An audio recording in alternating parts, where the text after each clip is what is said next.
There is a single number that every serious financial analyst on the planet was staring at as the markets opened on Friday, the 6th of March 2026. It is a number whose movement tells you more precisely than any military casualty count, any classified Pentagon brief, or any diplomatic communique exactly how much the global market trusts President Trump when he claims this war will be a surgical 4 to 5 week engagement. That number is the VIX, the CBOE Volatility Index. Known throughout the trading floors of New York, London, and Tokyo as the fear gauge, the VIX is the single best real-time measurement of how much uncertainty professional investors expect over the next 30 days. By the morning of March 6, the VIX didn't just climb, it detonated. It hit levels not seen since the height of the 2024 volatility shocks, signaling that the professional money managers who oversee the world's pension funds, sovereign wealth funds, and insurance portfolios are no longer trading a fallacy war, they are pricing a catastrophe. The atmosphere on Wall Street this Friday is one of grim realization. For the first few days of the conflict, there was a sense of choreographed chaos. On Monday, investors followed the standard geopolitical playbook. They sold cruise lines and airlines, bought defense contractors and energy giants, and held on to tech majors while waiting for the dust to settle. The working assumption, baked into decades of algorithmic trading, was that American military supremacy ensures short-lived conflicts that rarely dent long-term corporate profits. That playbook is now in the shredder. The Friday reckoning stems from a fundamental disconnect between political rhetoric and kinetic reality. While the White House characterizes the strikes as a necessary and limited response, the market is looking at a different set of data: the destruction of a THAAD battery, the burning of the U.S. Embassy in Riyadh, and the confirmed deaths of American service members. When President Trump told the New York Post that the war could last 4 to 5 weeks but possessed the capability to go far longer, the VIX responded by screaming that the risk was now structural, not temporary. By this Friday morning session, the contagion had become global and synchronized. The Nikkei in Japan, the CSI 300 inches, China, the DAX in Germany, and the S&P 500 inches New York are all bleeding simultaneously. This isn't just a bad day on the exchange. It is a $60 trillion global market capitalization being repriced in real time. Investors are realizing that the Strait of Hormuz, the jugular vein of the global economy, is now effectively a conditional passage open only at the discretion of Iranian drones and mines. This introduction serves as the prologue to a wider systemic failure. We are witnessing the moment where the safe haven logic breaks down, where gold fails to protect, and where the only remaining sanctuary is the U.S. dollar. As we move into the specifics of the market wipeouts in Seoul and the energy crisis in Europe, remember the VIX doesn't lie. It is telling us that the next 30 days of this war will be among the most uncertain and financially damaging periods in recent human history. The psychological trauma signaled by the VIX translated into a brutal physical reality across the world's trading screens on Friday, the 6th of March 2026. What we are witnessing is not a standard market correction, but a synchronized global equity meltdown. In a single grueling trading session, the world's major financial hubs, Tokyo, Shanghai, Frankfurt, London, and New York, all moved in lockstep, driven by the same realization: the geopolitical safety net has vanished. The carnage began in the east, where the Nikkei 225 inches Japan plummeted 3%, while China's CSI 300 retreated 1.5%. However, these figures, while grim, were merely the prelude to the catastrophic collapse of the South Korean KOSPI. South Korea has long been the canary in the coal mine for global trade due to its massive trade surplus in semiconductors and its absolute dependence on imported energy. On this Friday, the KOSPI delivered its worst single-day drop in 19 months, cratering by 452 points, or a staggering 7.24%. In just one session, roughly $270 billion in market value was erased from the South Korean exchange. To put that in perspective, this is the largest one-day wipeout since the infamous yen carry trade meltdown of August 2024. Foreign investors, terrified by the prospect of a prolonged closure of the Strait of Hormuz, dumped more than $3 billion in local stocks. The logic is chillingly simple. South Korea produces the chips that power the world, but those factories cannot run without the energy that flows through a 2-1-mile wide choke point currently under Iranian discretion. The KOSPI, which only days ago hit an all-time high above 6347, has seen months of hard-won gains incinerated in hours. As the sun moved west, the contagion reached Europe with even greater ferocity. Germany's DAX, the engine of the Eurozone, hemorrhaged 4.2% of its value. In London, the FTSE All-Share sank 3.3%. The selling was indiscriminate. European investors are no longer just pricing in higher fuel costs. They are pricing in a structural deindustrialization if the conflict extends into the second month. By the time the opening bell rang at the New York Stock Exchange, the momentum was unstoppable. The S&P 500 lost 2%, a move that, while smaller in percentage than the DAX, represents trillions of dollars in household wealth and retirement savings vanishing in a single morning. The most damning piece of evidence for the scale of this meltdown is the MSCI World Index. This is the broadest measure of global stock market performance, covering 23 developed market countries and approximately $60 trillion in market capitalization. On Friday, March 6, it posted its worst single-day drop since the conclusion of the 1-2-day war in June 2025. Crucially, the damage recorded on this Friday exceeds the financial pain of the initial strikes on Saturday or the Roslafen shutdown on Monday.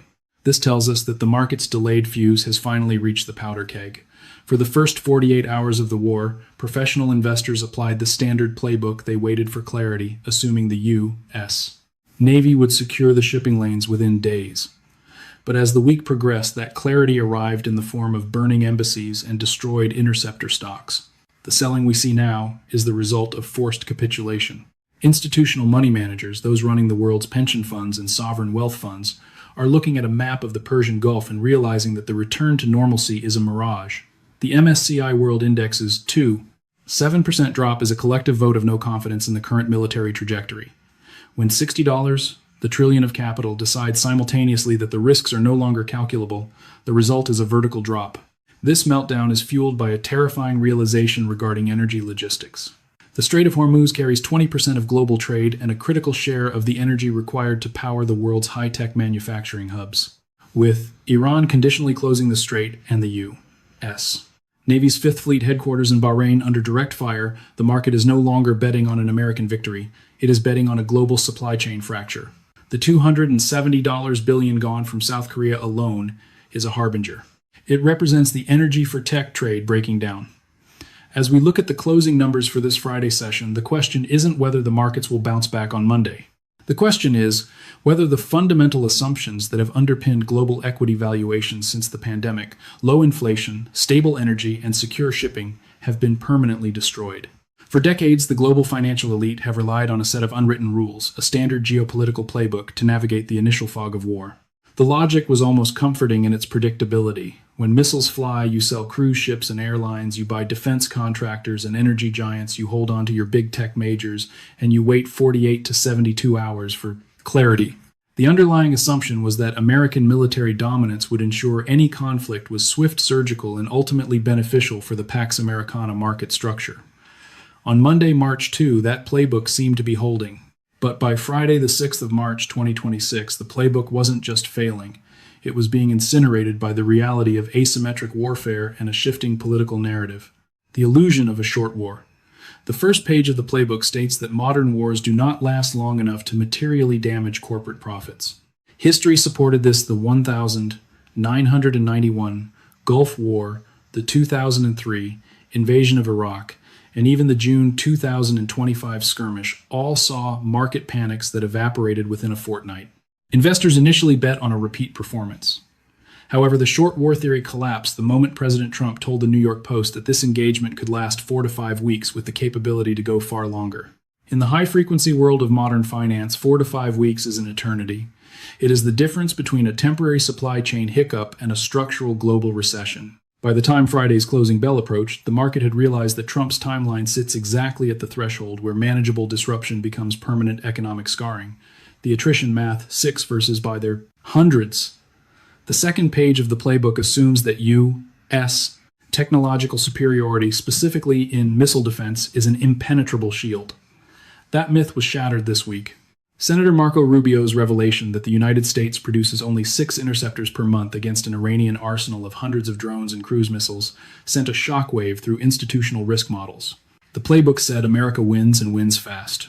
But when the Pentagon chief confirms the goal is not regime change and CENTCOM confirms a THAAD battery has been destroyed, the invincibility premium priced into U.S. assets disappears. We aren't looking at a surgical strike. We are looking at a war of attrition that the U.S. industrial base is currently unequipped to win in a single month. Excerpt from a hypothetical ING research note, March 2026. Why the energy hedge stopped working. In a typical war, buying energy stocks is the ultimate hedge. If oil prices go up, Chevron and Exxon go up, balancing out the losses in your retail or tech portfolio. But by Friday, March 6, even this correlation began to break down. The market is no longer just worried about a war premium on oil. It is worried about the total cessation of supply from the marginal energy suppliers. As analysts at ING pointed out, the focus has shifted from facilities that have already been hit to the crown jewels that haven't yet. Strategic asset, global significance. Current status as of March 6, Abqaiq, Saudi Arabia. Processes 7% of global oil, under high alert. Threat of escalation, Ghawar Field, world's largest conventional oil field operations. Threatened by regional instability, Mina Al Amadi, Kuwait. 1. 7 M barrels. Day export capacity. Terminal logistics halted. Strait of Hormuz, 20% of global trade transit conditionally closed by Iran. When the threat is this existential buying, energy stocks isn't a hedge. It's a gamble on whether the global industrial heartland can even function. If Abqaiq is struck, the resulting oil price trajectory doesn't stop at $100, it enters a black box territory where corporate input costs become uncalculable. The JP Morgan Macro Risk Assessment, perhaps the final nail in the playbook's coffin, was the memo from JP Morgan's Joseph Lupton. In a note distributed to every major pension and sovereign wealth fund, the largest bank in America stated that this war carries greater macroeconomic risk than any recent conflict, including the U.S. intervention in Venezuela or the June 2025 war. When JP Morgan tells its clients, who collectively manage more money than the GDP of most G7 nations, that the path ahead cannot be mapped, the wait for clarity strategy is abandoned. Institutional investors don't wait for clarity in a fog this thick. They liquidate. This is why the sell-off on Friday was so indiscriminate. The geopolitical event playbook was designed for a world where the U.S. could dictate the timeline and the cost. In the face of a 5-week war of attrition, that world no longer exists. If the global market is a human body, then on Friday, the 6th of March 2026, South Korea served as the nervous system, the first to scream when the pain became unbearable. To understand why a conflict in the Persian Gulf triggered a $270 billion wipeout in Seoul, one must understand the fundamental paradox of the South Korean economy. It is an industrial juggernaut built on a foundation of borrowed energy. The statistical carnage of this Friday session is historic. The KOSPI South Korea's benchmark index didn't just decline. It disintegrated, falling 7.24%, or 452 points. This single-day collapse erased approximately $270 billion in market value, marking the largest one-day evaporation of wealth since the August 2024 yen carry trade meltdown. To see the world's hottest major index, one that broke 6,000 for the first time in history on February 25th, and hit an all-time high of 6,347 just days before the war, lose months of gains in a matter of hours, is a testament to the sheer scale of the panic. The energy tech paradox. South Korea is the global leader in high-end semiconductor manufacturing, running a massive trade surplus that underpins the digital world. However, that high-tech supremacy is entirely dependent on a 100% import model for its energy needs. South Korea produces no oil and no natural gas of its own. It is quite literally a factory that has no power outlet other than the shipping lanes of the Middle East. When Iran announced the conditional closure of the Strait of Hormuz, it wasn't just a military maneuver, it was an act of global economic extortion. The strait carries a critical share of the oil and LNG that powers the fabrication plants, fabs of Samsung and SK Hynix. Without that energy, the global supply of chips, the oil of the 21st century, comes to a grinding halt. Foreign investors recognize this immediately, dumping more than $3 billion in local stocks in a single session, sending the Korean won to its weakest level in over a month. The Qatar factor, 2 drones, 20% less gas. The fragility of the system was laid bare by an event that on its surface seemed almost trivial. 2 Iranian drones found a water tank in Mesaid, Qatar. In a normal world, a damaged water tank is a maintenance issue. In the world of March 2026, it was a catalyst for Qatar Energy to shut off 20% of the global LNG supply. This is the nightmare scenario for Seoul. South Korea is one of the world's largest importers of Qatari LNG. When that supply is disrupted, the input cost for South Korean manufacturing doesn't just rise. It becomes a question of whether the lights stay on at all. The 24% drop in the KOSPI reflects the market's realization that even if the war stays limited to the Gulf, the economic consequences for the tech sector are already structural. The breakdown of the naval shield. The final blow to investor confidence in Seoul came from the realization that the U.S. naval shield is currently under the most severe stress in 80 years. The U.S. Navy announced it would escort tankers through the strait if necessary. But the markets are looking at the same map the Pentagon is. They see the 5th Fleet headquarters in Bahrain under direct strike, the USS Abraham Lincoln coming under fire, the debris of 3 F-15s in Kuwait. The THAAD battery, the gold standard of missile defense, destroyed. When the protector is being struck, the protected panic. For a South Korean fund manager, the promise of a U.S. escort carries much less weight when the U.S. Navy is struggling to defend its own regional hubs. The capital flight from Seoul is a signal that the market no longer believes the U.S. can unilaterally guarantee the flow of energy through the Gulf in a high-intensity 5-week conflict. The global implications. The $270 billion lost in South Korea is more than just a local tragedy. It is a de-risking of the entire global technology supply chain. If South Korea, the most efficient tech-forward economy on Earth, can be brought to its knees by a drone strike on a Qatari water tank and a conditional closure of a 2-1-man wide strait, then the entire logic of globalized manufacturing is being called into question.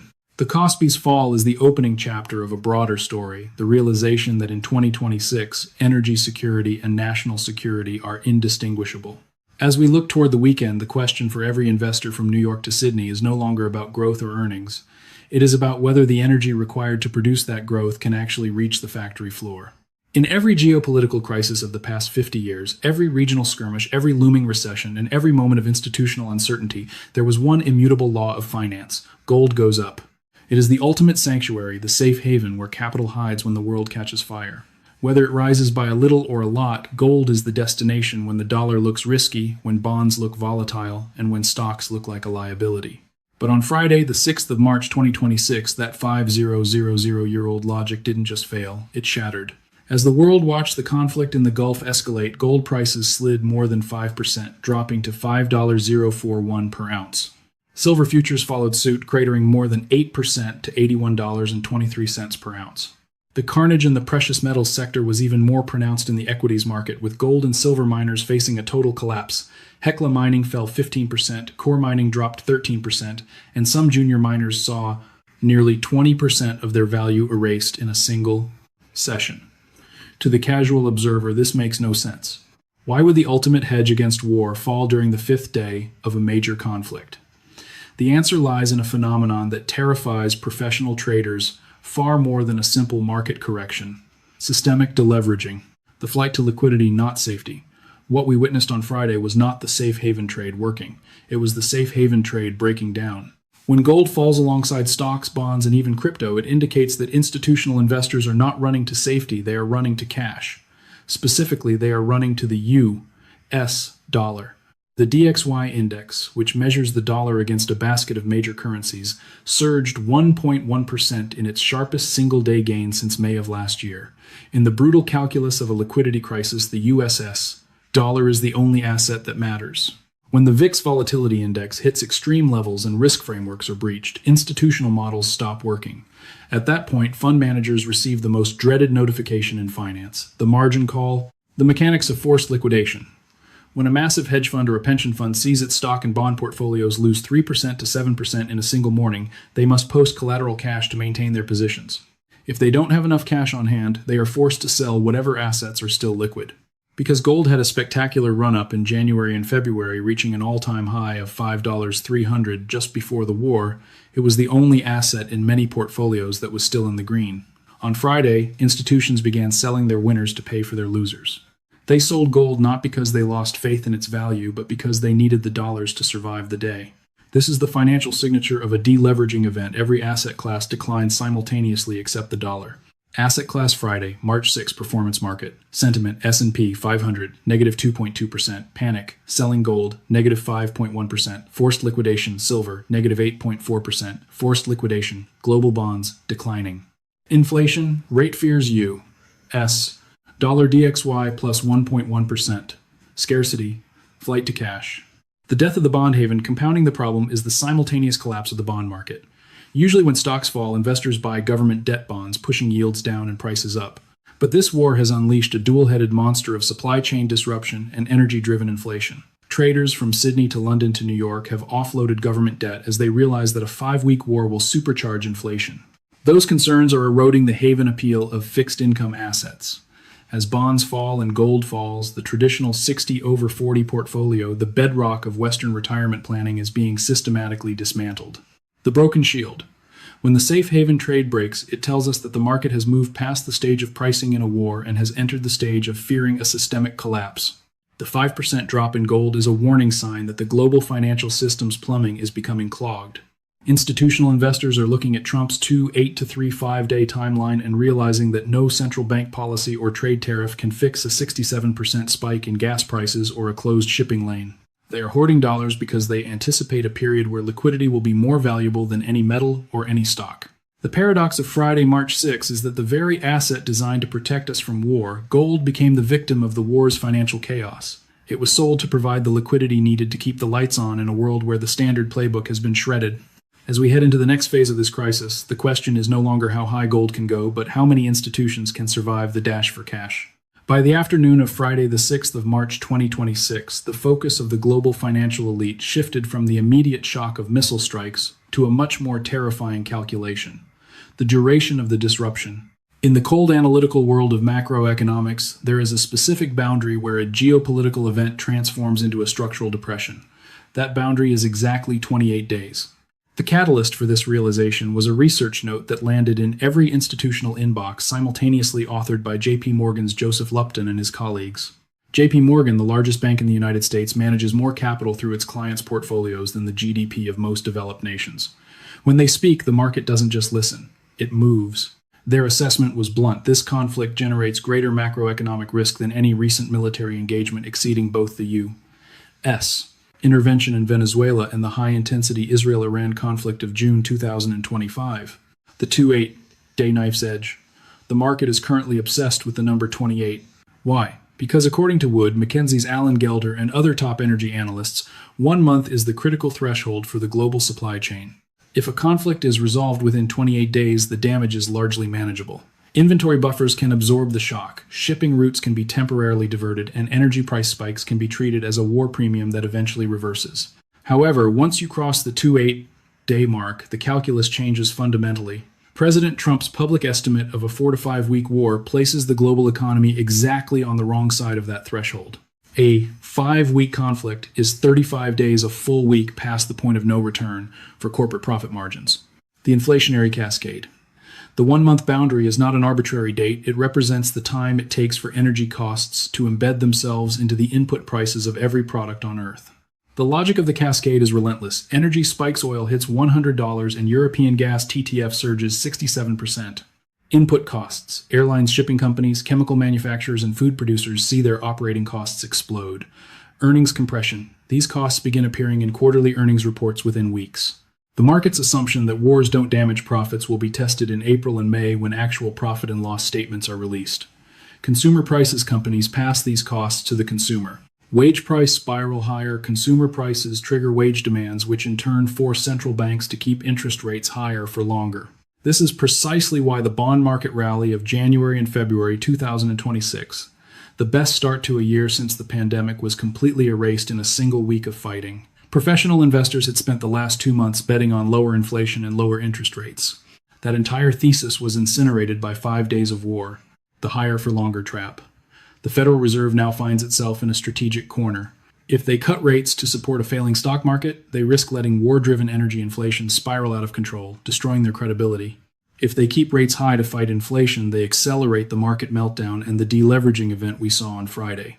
As Alphacore Wealth Advisory's chief investment strategist noted, under 1 month, the supply chain disruption is a headache. Beyond 1 month, it becomes a structural fracture. The 7.24% drop in the South Korean KOSPI and the 5% drop in gold are symptoms of the market, realizing that we are heading toward the structural fracture side of that 2-8-day line. Calculating the unthinkable, the macroeconomic risk JP Morgan warned about is the risk of a non-linear escalation. If the war lasts 5 weeks, the market is no longer just pricing in a temporary shutdown of the Strait of Hormuz. It is pricing in a permanent shift in the cost of global trade. Every investor is now asking the same question. If Trump's lower estimate is 4 weeks and his upper estimate is far longer, what happens to a global economy that has no spare capacity and no more safe havens to run to? The answer produced Friday's sell-off.